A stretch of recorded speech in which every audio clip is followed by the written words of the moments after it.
আজকে নতুন একটা বিষয় জানলাম, সেটা হচ্ছে ওয়ার্ল্ড কাপে প্রত্যেকটা দলই স্ট্রং। শুধুমাত্র আর্জেন্টিনার সাথে যেসব দলের খেলা পড়ে তারা হচ্ছে উইক টিম। তারা হচ্ছে বাংলাদেশের সাথে খেললেও নাকি জিততে পারতো না। বিশ্বকাপে যে কয়টা দল আসছে প্রত্যেকটা দলই জেতার ক্ষমতা রাখে। তারা ফাইট করে এখানে আসছে, কেউ ফ্রি টিকিট নিয়ে এখানে আসেনি, তাই না? আর মানে মেসি খেললেও প্রবলেম, আমাদের মেসি ছাড়া কেউ নাই। মেসি না খেললেও প্রবলেম, মেসি ছাড়া কেউ নাই। মেসি যদি গোল দেয়, পেনাল্টি মিস করে, সেটাও প্রবলেম। মেসি পেনাল্টিতে গোল দিলে সেটাও ফিফা দান করছে, রেফারিকে হাত করছে, টাকা দিয়ে খিঁচছে, ফিফাকে কিনে ফেলছে, মেসি মাফিয়া, কত কিছু।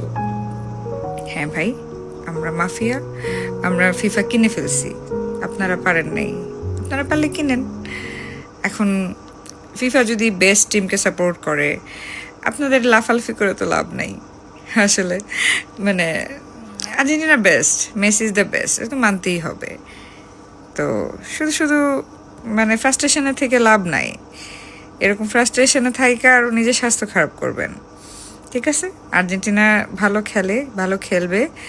আর মেসিকে হচ্ছে রেকর্ডের পিছনে দৌড়াইতে হয় না, রেকর্ড মেসির পিছনে দৌড়ায়, বুঝতে হবে। কি রাগ করলা?